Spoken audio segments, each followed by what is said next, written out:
ছুটি ইত্যাদি কারণে তোমাদের অনেকের স্কুল বন্ধ, তাই মসজিদ এখন সাধারণ সময়ের চেয়ে বেশি লোকারণ্য। আর আমাকে একটা অনুরোধ করা হয়েছে, আজকে প্রচুর শিশুরা এখানে উপস্থিত, আপনি কি এমন একটা খুতবা দিতে পারবেন যেন আমরা তাদেরকে নামাজ পড়তে বলতে পারি? কারণ বাচ্চাগুলো এখন বেশিরভাগ সময় বাসায় কাটাচ্ছে আর তারা তাদের পিতামাতার কথা শোনে না, নামাজ পড়তে বললেও পড়ে না। আপনি কি কোনোভাবে তাদেরকে নামাজ পড়ার জন্য অনুপ্রাণিত করতে পারবেন? আমি এই খুতবার নাম দিয়েছি বাচ্চাগুলোর সাথে আমাকে কথা বলতে দিন।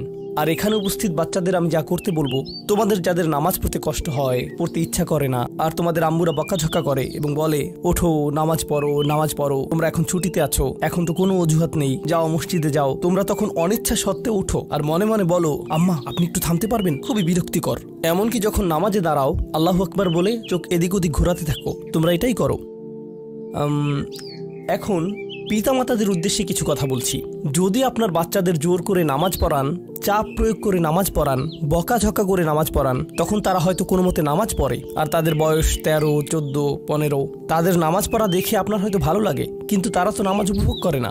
আর এই ধর্ম আসলে বাহ্যিক ধার্মিকতা নিয়ে নয়, এই ধর্মের মূল নির্যাস হলো অন্তরের ধার্মিকতা। তাই দৃষ্টিনন্দন কোনো একটি কাজ আমার চোখের সামনে হচ্ছে বলেই যে আমরা আমাদের বাচ্চাদেরকে দিয়ে ভালো কিছু অর্জন করে ফেলেছি তা কিন্তু নয়। এক দৃষ্টিতে এটা ভালো, কিন্তু এটা তো কৃত্রিম, এটা বাহ্যিক, যেন সুন্দর একটা গাছ কিন্তু ভিতরটা ফাঁকা। আর আল্লাহ এই ধর্মের মূলকে এভাবে বর্ণনা করেছেন, আসলুহা সাবিত ওয়া ফারউহা ফিস সামা, যার মূল সুদৃঢ়ভাবে স্থাপিত আর শাখা প্রশাখা আকাশ পানে বিস্তৃত।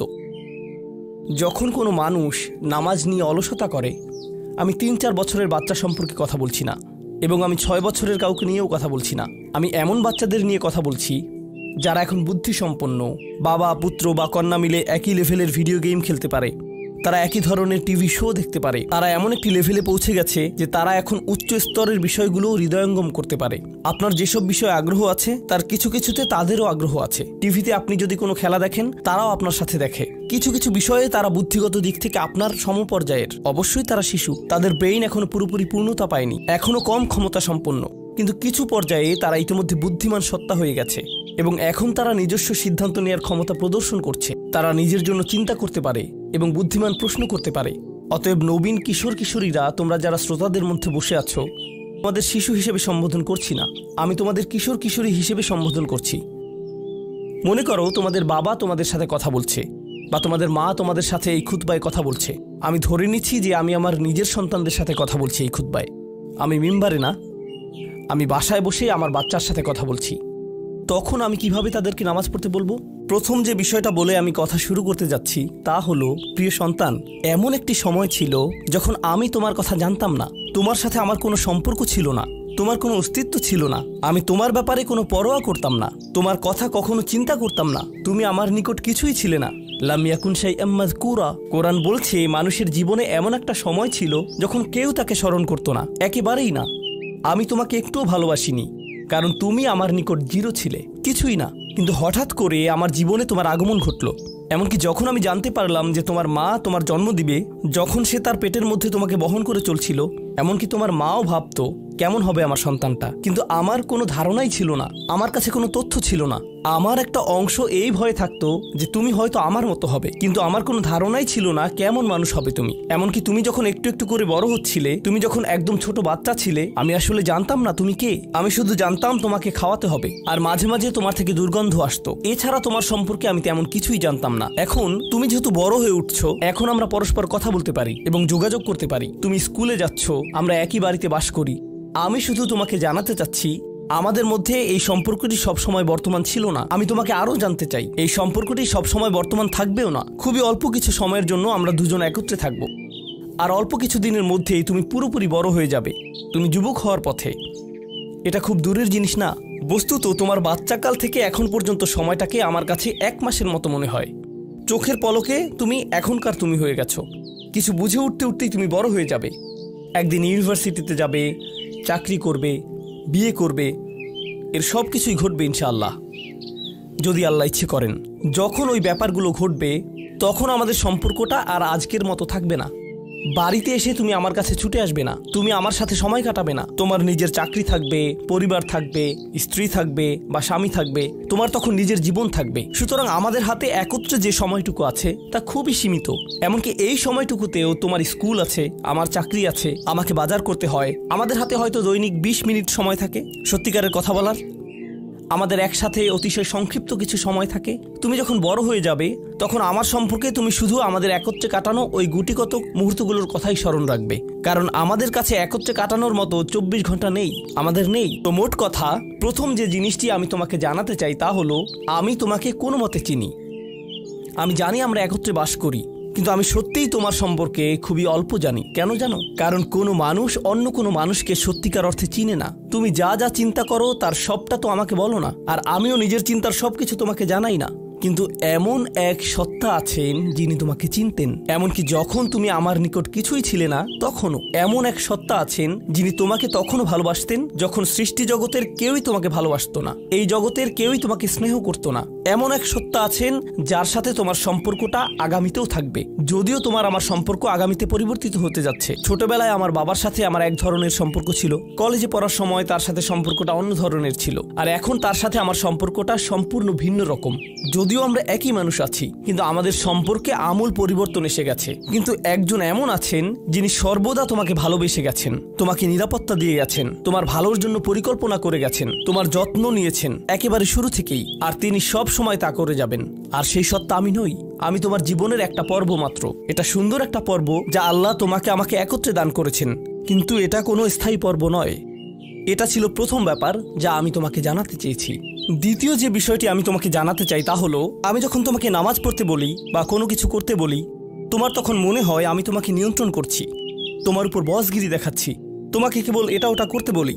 আমি চাই তুমি জেনে রাখো, আমার পক্ষে আসলে তোমাকে নিয়ন্ত্রণ করা সম্ভব নয়। আমি তোমাকে উপদেশ দিতে পারি, কঠোরতা দেখাতে পারি মাঝে মাঝে, এটা সত্য, কিন্তু অতি সত্বর তুমি এতটা বড় হয়ে যাবে যে তখন যত জোরেই আমি চিৎকার চেঁচামেচি করি না কেন, আমার কণ্ঠস্বর যত উঁচুই করি না কেন, যত হতাশাই ব্যক্ত করি না কেন, এতে কোনো লাভ হবে না। কারণ তোমার সিদ্ধান্তগুলো তুমিই নিবে। তুমি এরকম বলবে, আচ্ছা বাবা, আমি একটু পরে তোমাকে কল দিচ্ছি, আমাকে এখন যেতে হবে, আরেকটা কল এসেছে। তুমি তখন আমাকে অপেক্ষায় রাখবে আর নিজের কোনো প্রয়োজন সারবে। মূলত অধিকাংশ সময় তোমার পছন্দ অপছন্দের উপর আমার কোনো নিয়ন্ত্রণই থাকবে না। তুমি যখন স্কুলে থাকো এবং বন্ধুদের সাথে আড্ডা দাও, তাদের সাথে কথাবার্তা বলো, আমি ওইসব কথাবার্তার কোনো কিছুই নিয়ন্ত্রণ করি না। আর আমি যদি ইতিমধ্যেই তোমাকে আইপ্যাড বা ফোন বা এরকম কিছু দিয়ে থাকি, আর এগুলো দিয়ে তুমি তোমার বন্ধুদের সাথে যোগাযোগ করো, তুমি তখন কোন ধরনের যোগাযোগ করো তার উপর আমার কোনো নিয়ন্ত্রণই থাকে না। এমনকি যদি আমি ওইসব ডিভাইসে প্যারেন্টিং কন্ট্রোল অ্যাপস ইনস্টল করে দেই, তবুও আমি তোমার চিন্তা নিয়ন্ত্রণ করতে পারি না। আমি কিছুটা নিয়ন্ত্রণ পেতে পারি, কিন্তু সেটা খুবই সীমিত। তবে এমন একজন আছেন যিনি নিয়ন্ত্রণ করে গেছেন তোমার শরীরের প্রতিটি কোষ। একসময় তুমি যে মাইক্রোস্কোপিক তরল পদার্থ ছিলে, সেটাও তিনিই নিয়ন্ত্রণ করে গেছেন, যা তোমার মায়ের গর্ভে বড় হচ্ছিল, যা নিয়ন্ত্রণ করছিল তোমার জেনেটিক ক্রোম, যার উপর ভিত্তি করে তোমাকে সৃষ্টি করা হয়েছে। কেমন হবে তোমার শরীরের রং, তোমার চুলের আকৃতি, তোমার চোখ, তোমার বুদ্ধি কেমন হবে, তুমি কতটা লম্বা বা বেটে হবে, এর সবকিছুই তিনিই নিয়ন্ত্রণ করে গেছেন। তোমার উপর আসলে তার নিয়ন্ত্রণ আছে, আমার নয়। আমার একটি কথা মনে পড়ে গেল, যা রাসূল সাল্লাল্লাহু আলাইহি সাল্লাম তার মেয়ে ফাতিমা রাদিয়াল্লাহু আনহাকে বলেছিলেন, ইয়া ফাতিমা বিনতি মুহাম্মদ ইত্তাকিল্লাহ ফা ইন্নী লা আমলিকু লাকি মিনাল্লাহি শাইআ। ও ফাতিমা, মুহাম্মাদের কন্যা, আল্লাহর ব্যাপারে সচেতন থাকো। আল্লাহর নিকট আমার কোনো কর্তৃত্ব থাকবে না তোমার ব্যাপারে। এখন আমরা পরবর্তী পয়েন্টে এসে গেছি, যা এই কথার সাথে সম্পর্কিত। আমার যেহেতু নিয়ন্ত্রণ নেই, সত্য হলো তোমার ব্যাপারে আমি যতই সংরক্ষণশীল হই না কেন, আর আমি চাই যে তুমি ভালো করো, তবুও তোমার ভালো আমি নিয়ন্ত্রণ করি না, আর আমি এর জন্য দায়বদ্ধ নই। আল্লাহ প্রতিটি মানবকে তার নিজের জন্য দায়বদ্ধ করে সৃষ্টি করেছেন। দেখো, তুমি যদি ট্রাফিক আইন লঙ্ঘন করো, যদি একদিন ড্রাইভিং লাইসেন্স পাও এবং এরপর রাস্তায় লাল বাতি উপেক্ষা করে চলে যাও, পরে পুলিশ তোমাকে ধরলো, তখন তো তুমি বলতে পারবে না, আপনি একটু আমার বাবার সাথে কথা বলতে পারবেন না। তোমার নিজেকেই এই পরিস্থিতির মোকাবেলা করতে হবে। তোমার ইউনিভার্সিটি প্রফেসর যখন তোমাকে ফেল মার্ক দিবে, তখন তো বলতে পারবে না, একটু থামুন, আমার মাকে একটু কল দেই। না, তুমি নিজেই এই ফেইলের জন্য দায়ী। আইনের কোর্টে তোমার কাজের জন্য তুমি দায়ী, ইউনিভার্সিটিতে তোমার পাস ফেলের জন্য তুমি দায়ী, তোমার চাকরিতে তুমি তোমার জন্য দায়বদ্ধ, তোমার স্বাস্থ্যের ক্ষেত্রে তুমি কি আহার করো তুমি তোমার জন্য দায়বদ্ধ। নিজেকে যে কোনো বিপদে ফেললে এবং নিজের কোনো ক্ষতি করলে তুমি দায়বদ্ধ তোমার জন্য। তোমার বয়স যত বাড়বে, তোমার স্বাধীনতা যত বাড়বে, তোমার দায়বদ্ধতাও তত বৃদ্ধি পাবে। কেউ তোমাকে নিয়ন্ত্রণ করবে না এবং তোমার কাজের জন্য অন্য কেউ দায়ী হবে না। লা তাজিরু ওয়াজিরাতুন উযরা উখরা, কোনো ভার বহনকারী অন্যের ভার বহন করবে না। আমি আসলে তোমার জন্য দায়ী নই। আর শেষ বিচারের দিন আমরা প্রত্যেকে সম্পূর্ণ একাকী আল্লাহর সামনে উপস্থিত হব। এখন এই দুনিয়াতে আমরা একসাথে একত্রে বসবাস করছি, আমরা একই পরিবারের সদস্য, আমরা কোলাকুলি করি, আমি আমৃত্যু তোমাকে ভালোবাসি, আমি সর্বদা তোমাকে নিয়ে চিন্তা করি। কিন্তু সামনে এমন একটা দিন আসছে যেদিন আমরা আমাদের সমগ্র অস্তিত্বের সবচেয়ে নিঃসঙ্গ সময় পার করব। বস্তুত শেষ বিচারের দিন তুমি যদি আমার কাছে দৌড়ে আসো, এমন হতে পারে যে আমি তোমার থেকে দৌড়ে পালাবো। তোমাকে চিনি না আমি, দূর হও আমার কাছ থেকে। আমি এখন আমার হিসেব নিয়ে চিন্তিত, কারণ তোমার সাথে আমার সম্পর্কটি ছিল সামান্য কয়েকটি ক্ষুদ্র সেকেন্ডের জন্য আল্লাহর সাথে সম্পর্কের তুলনায়, যে সম্পর্কটি আরো অনেক বড়, অনেক বেশি পুরনো, আর ওটা থাকবে আরো বেশি সময় ধরে। আমাকে এখন ওই সম্পর্কটা নিয়ে ডিল করতে হবে শেষ বিচারের দিন। অতএব আমাদের এই সম্পর্কটি ইয়াউমা ইয়াফিরুল মারউ মিন আখিহি ওয়া উম্মিহি ওয়া আবিহি, এই ধরনের সব আয়াত। লোকটি পালাবে তার মা থেকে, তার বাবা থেকে, তার ছেলে মেয়েদের থেকে, তার ভাই বোনদের থেকে, তার স্ত্রী বা স্বামী থেকে। কেউ কেউ ভাবছেন স্ত্রী থেকে পালানো, এটা তো আমি বর্তমানেও করি। তো পরবর্তী যে বিষয়টি আমি তোমাকে জানাতে চাই তা হলো, আমি তোমার কাছ থেকে সম্মান অনুভব করতে চাই, ঠিক যেভাবে তুমিও আমার প্রদত্ত যত্ন অনুভব করতে চাও। তুমি যখন কাউকে ভালোবাসো তখন কেমন যেন তার কাছে তোমার একটা চাহিদা তৈরি হয়। আমার নিকট তোমার চাহিদা হলো বাসার সমস্ত প্রয়োজন ঠিকমতো মেটানো হচ্ছে তো, আমার দায় দায়িত্বের অন্তর্ভুক্ত। আমার কাছে তোমার চাহিদা হলো আমি যেন কারেন্ট বিল প্রদান করি, ঘরের এসিটা যেন কাজ করে। তুমি চাও আমি যেন তোমার স্কুলে যাওয়া নিশ্চিত করি, তুমি চাও আমি যেন তোমাকে জামা কাপড় কিনে দেই। এগুলো আমার দায়িত্ব। আর আমি চাই তুমি যেন আমাকে কিছুটা সম্মান প্রদর্শন করো এবং শ্রদ্ধা দেখাও এবং আমার কথা শোনো। এগুলো তো সবাই বুঝে, কিন্তু আল্লাহর সাথে তোমার সম্পর্কটা অন্যরকম। তার কাছ থেকে তোমার অনেক কিছু দরকার, কিন্তু তোমার কাছ থেকে তার কোনো কিছুরই দরকার নেই। তোমাকে তার একটুও প্রয়োজন নেই। আসলেই তার কারোরই দরকার নেই বা কোনো কিছুরই দরকার নেই। চলো তোমার সম্পর্কে কথা বলি। তুমি যখন বলো আমাকে কেন নামাজ পড়তে হবে, আমার নামাজ আল্লাহর কেন এত দরকার, তোমার কোনো কিছুরই আল্লাহর প্রয়োজন নেই। এই নামাজ কোনোভাবেই তার উপকারে নয়। আল্লাহ এমনকি বলছেন যখন কোনো কিছুই থাকবে না। চলো কোরআন থেকে একটা উদাহরণ দেই। যখন এই মহাবিশ্বে কিছুই থাকবে না, চলো কয়েক সেকেন্ডের জন্য আল্লাহর গৌরব নিয়ে কথা বলি। সম্প্রতি বিশ্বকাপ চলার সময় আমি কাতারে ছিলাম। যেই টিম জয়লাভ করে, আর্জেন্টিনা জয়লাভ করে, তাদের জন্য এটা ছিল একটা দারুণ গৌরবময় মুহূর্ত। সবাই তাদেরকে নিয়ে আনন্দ উৎসবে মুখর। কল্পনা করো খেলোয়াড়টাকে নিয়ে উৎসব চলছে, কিন্তু কোনো দর্শক নেই, কোনো ক্যামেরা নেই, কোনো স্টেডিয়াম নেই, কিচ্ছু নেই। একটা লোক একা একা একটি দ্বীপে বাস করে। সে ফুটবলটাতে লাথি দিয়ে একটা গোল করে ফেলল আর বলে উঠল, ইয়ে আমি সেরা। কিন্তু কেউ তো সেখানে নেই। এমন ঘটনার কথা শুনলে মনে করবে লোকটি পাগল হয়ে গেছে, তাই না? গৌরব পেতে হলে গৌরব করার মতো একদল দর্শক থাকতে হবে। স্বীকৃতি পেতে হলে একদল মানুষ আশেপাশে থাকতে হবে যারা স্বীকৃতি দিবে। প্রশংসা পেতে হলে, কদর পেতে হলে নিজে নিজে তো আর প্রশংসা পেতে পারো না। এমন কেউ থাকতে হবে যে তোমার জন্য এই প্রশংসাটা করবে। কিন্তু আল্লাহ বলেন, কুল্লু মান আলাইহা ফান ওয়া ইয়াবকা ওয়াজহু রাব্বিকা যুল জালালি ওয়াল ইকরাম। তিনি বলেন সব কিছুই ধ্বংস হয়ে যাবে এই ধরাপৃষ্ঠের, তথাপি তোমার রবের চেহারা থেকে যাবে। আল্লাহই একমাত্র সত্তা যিনি তখনও মহিয়ান এবং গরিয়ান। এমনকি যখন তার প্রশংসা এবং গৌরব বর্ণনা করার কেউ থাকবে না। অন্য যে কারো ক্ষেত্রে কাউকে না কাউকে এটা করে দিতে হয়। তাই আল্লাহর প্রয়োজন নেই আমার নামাজের, আমার হালাল মুরগি খাওয়া আল্লাহর প্রয়োজন নেই, আমার মন্দ বলা থেকে বিরত থাকাও আল্লাহর প্রয়োজন নেই। তাই নিজের মাথা থেকে এই চিন্তা দূর করে দাও যে নামাজ পড়ার মাধ্যমে তুমি কোনোভাবে অন্য কারো উপকার করছো। আল্লাহ এমনকি বলছেন, ইয়ামুন্নুনা আলাইকা আন আসলামু, তারা মনে করে তারা ইসলাম গ্রহণ করে তোমাকে ধন্য করেছে। লা তামুন্নু আলাইয়া ইসলামাকুম, আমাকে বলতে এসো না যে তোমার ইসলামের মাধ্যমে তুমি কোনোভাবে আমার উপকার করেছো। বালিল্লাহু ইয়ামুন্নু আলাইকুম, বরং আল্লাহই তোমাদের প্রতি অনুগ্রহ করেছেন।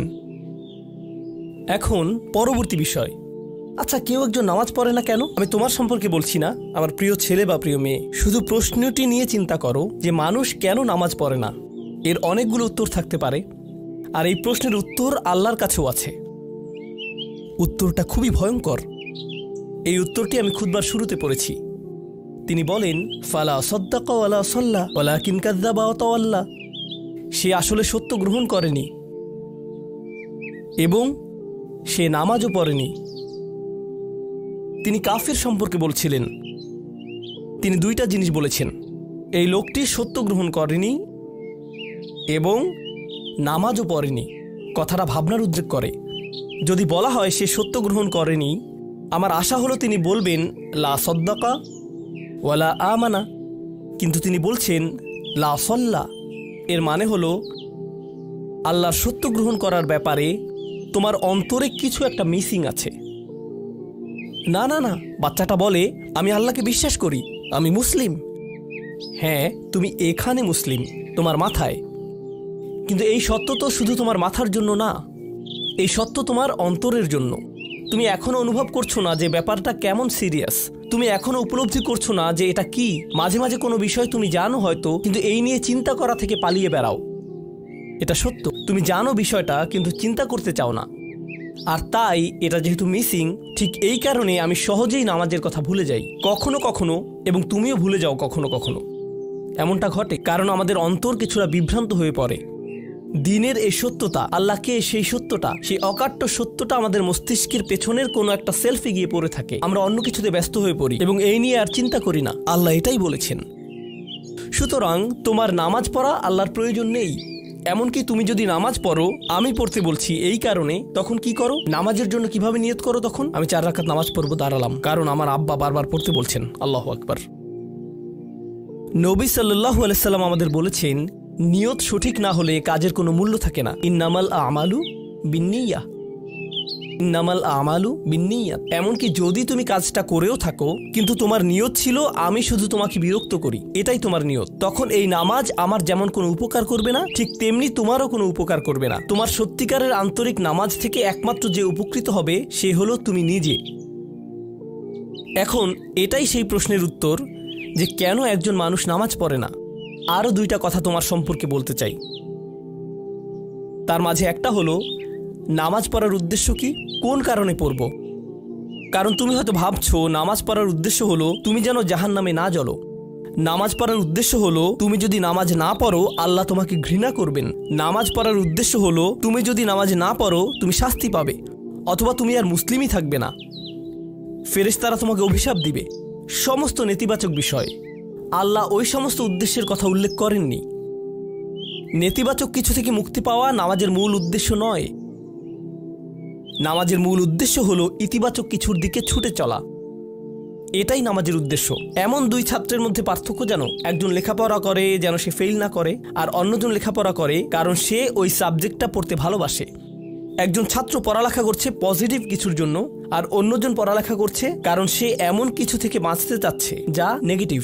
একজন কর্মচারী তার চাকরিটাকে দারুণ ভালোবাসে, আর অন্য একজন কর্মচারী শুধু চায় সে যেন চাকরিটা না হারায়। তারা একই চাকরি করছে, একেবারে অভিন্ন চাকরি, কিন্তু একজন চাকরিটা করতে পেরে কি যে খুশি, কত যে আনন্দ তার, আর অন্যজন খুবই হতাশ, সবসময় মনমরা ভাব। কেন? কারণ তাদের একজন এটা করছে ক্ষতিকর কিছু থেকে মুক্তি পাওয়ার জন্য, আর অপরজন এটা করছে উপকারী কিছুর দিকে ছুটে চলার জন্য। আল্লাহ কোরআনে যখন আমাকে নামাজ সম্পর্কে বলেছেন যে কেন আমাদের নামাজ পড়া দরকার, তিনি মুসা আলাইহিস সালামকে এই উত্তরটা বলে দিয়েছেন। যখন তিনি তার সাথে সাক্ষাৎ করেছিলেন তিনি বলেছেন, আকিমিস সলাতা লিযিকরি, আর আমাকে স্মরণ করার উদ্দেশ্যে নামাজ কায়েম করো। তোমার নামাজ ঠিক রাখো যেন তুমি তোমার রবকে স্মরণ করতে পারো। আমি তোমাকে ইতিমধ্যে বলেছি যে তোমার আমার সম্পর্কটা খুবই সীমিত, কিন্তু তোমার সাথে আল্লাহর সম্পর্কটা অনেক আগে থেকে শুরু হয়েছিল, আর তার সাথে তোমার এই সম্পর্কটা অনন্তকাল ধরে বলবৎ থাকবে। তাই সেই সম্পর্কটির কথা স্মরণে আনা আবশ্যক, কারণ ভালো যত কিছু তোমার কাছে আসে তা আসে ওই সম্পর্কটা থেকেই। সামান্য কিছু ভালো জিনিস তোমার বাবার কাছ থেকে আসে, কিছু কিছু ভালো জিনিস, কিন্তু সকল ভালো জিনিস যা তোমার কাছে আসে তা আসে একমাত্র ওই সম্পর্কটির কারণে। যদি তুমি চাও সকল উপকারী জিনিস তোমার জীবনে অবস্থান করুক, তখন তোমাকে অবশ্যই তার কথা স্মরণ করতে হবে যার নিকট থেকে সকল কল্যাণের আগমন ঘটে, যার নিকট থেকে সকল নেয়ামতের আগমন ঘটে, সকল রিজিকের আগমন ঘটে, সকল হেদায়েতের আগমন ঘটে। আর তাই আল্লাহ বলছেন সর্বোত্তম যে উপায়ে তুমি এটা করবে তা হলো নামাজের মাধ্যমে তুমি আমাকে স্মরণ করবে। এজন্যই তোমার নামাজ পড়া দরকার। আচ্ছা, পরিশেষে এজন্যই তোমার এটা করা উচিত, কিন্তু তুমি এটা করছো বলেই সঠিক নিয়ত সহকারে। আল্লাহ বলছেন কেবল এখানেই শেষ নয়, এর কিছু উপকারিতাও আছে। কিছু ভালো জিনিস তোমার পথে আসবে যখন তুমি সত্যি সত্যি আল্লাহকে স্মরণ করবে। যখন তুমি আল্লাহকে স্মরণ করবে যেভাবে তিনি চান সেভাবে, আর যে উপায়ে তিনি চান তা হলো এই নামাজগুলোর মাধ্যমে। তুমি যদি এটা করতে পারো, আল্লাহ বলছেন ইন্না সলাতা তানহা আনিল ফাহশা ওয়াল মুনকার। এমনকি এই আয়াতেও ওয়ালা যিকরুল্লাহি আকবার, তিনি বলছেন নামাজের মধ্যে এই উপকারটি আছে যে এটা তোমাকে অশ্লীলতায় পড়ে যাওয়া থেকে রক্ষা করবে। কারণ অশ্লীলতা তোমার চারপাশে বিরাজমান, আর আমি প্রিয় পুত্র তোমাকে এটার সম্মুখীন হওয়া থেকে রক্ষা করতে পারবো না। অশ্লীলতা তোমার ফোনে, অশ্লীলতা তোমার স্কুলে, অশ্লীলতা তোমার বন্ধুদের মাঝে, অশ্লীলতা ঈদের অনুষ্ঠানে, যখন কোনো কর্নারে গিয়ে বন্ধুদের সাথে আড্ডা দাও, অশ্লীলতার উপস্থিতি তুমি সর্বত্র দেখতে পাবে। প্রতিবার যখনই তুমি অশ্লীলতার দিকে এগিয়ে যাবে তোমার অন্তর ক্ষতিগ্রস্ত হয়ে পড়বে। আর আল্লাহ বলছেন যদি তুমি এই নামাজগুলো আদায়ে যত্নবান হও, এগুলো তোমাকে অশ্লীলতার করাল গ্রাস থেকে রক্ষা করবে। একবার যদি তুমি অশ্লীলতায় ডুবে যাও তখন তুমি হয়ে পড়বে যেমন তুমি যদি দূষিত বাতাসে নিঃশ্বাস নাও, প্রথম তোমার কাশি আসবে, কিন্তু যদি এতে বেশিক্ষণ অবস্থান করো একসময় এতে তুমি অভ্যস্ত হয়ে পড়বে। অশ্লীলতাও ঠিক এরকম, এতে আকণ্ঠ নিমজ্জিত থাকলে একসময় এটাকে আর বড় অপরাধ বলে মনে হবে না, নিজেকে এর থেকে রক্ষা করার কোনো গরজ অনুভব করবে না আর, কারণ তোমার প্রতিরোধ ব্যবস্থা দূষিত হয়ে গেছে। এরপর তুমি এমনকি আরও বিষাক্ত আচরণের জন্য প্রস্তুত হয়ে যাবে, এমনকি আরও জঘন্য বিষয় ওয়াল মুনকার, এমনকি আরও ঘৃণ্য কাজও তোমার দ্বারা সম্পন্ন হয়ে যেতে পারে। অধপতনের অতল গহ্বরে হারিয়ে যাওয়া থেকে এই নামাজগুলো তোমাকে রক্ষা করবে। এই জন্যই তোমার নামাজ পড়া দরকার, এই সমস্ত কারণেই তোমার নামাজ পড়া প্রয়োজন। আমি বলেছি এই জন্য না, এই সমগ্র ভ্রমণের শেষে সিদ্ধান্তটা সম্পূর্ণরূপে তোমার। কারণ আল্লাহ হয়তো আগামীকালই আমাকে নিয়ে যেতে পারেন, আল্লাহ হয়তো আমাকে 1 বছরের মধ্যেই নিয়ে যেতে পারেন। তোমার এবং আমার মাঝে যে এই সম্পর্কটা বর্তমানে আছে, এমনকি যদি আমরা 100 বছরও বাঁচি আমরা এর চেয়ে বেশি বাঁচতে পারবো না। একটা সময় আছে যখন এর সমাপ্তি ঘটবে, কিন্তু ওই সম্পর্কটি, তুমি যদি সত্যিই ওই সম্পর্কটি সম্মান করতে চাও নামাজ পড়ো। তোমার প্রতি এটাই আমার উপদেশ। এখন আমি পিতামাতার উদ্দেশ্যে কথা বলবো। এটা হবে ছোট্ট একটা রিমাইন্ডার আমার জন্য এবং আমাদের সবার জন্য, আমাদের পিতামাতাদের জন্য। সন্তানাদি আল্লাহ প্রদত্ত একটা নিয়ামত, তাদেরকে এজন্য দেওয়া হয়নি যেন আমরা তাদের নিয়ন্ত্রণ করতে পারি। যত বেশি আমরা তাদেরকে নিয়ন্ত্রণ করতে চাইব তত বেশি হতাশ হব সকল অবস্থাতেই। আমি দেখেছি এমনটা, বিশেষ করে যে পরিবারগুলো তাদের সন্তানদের দিনের সুরক্ষা করতে চায়, তারা যত বেশি সন্তানদের উপর জোর করে দিন চাপিয়ে দিতে চায় তত বেশি ওই ছেলেমেয়েগুলো অদ্ভুত সব উপায়ে বিদ্রোহ প্রকাশ করে। কারণ যে বিষয়টা আল্লাহ চান আপনি তাদেরকে প্রদান করুন, আপনার ছেলে মেয়েদের কাছে আপনার যে সুযোগ আছে সেটা তাদেরকে আপনার আদেশ নিষেধ মানতে বাধ্য করার জন্য নয়। সুযোগটা এই জন্য দেয়া হয়েছে যেন আপনি তাদের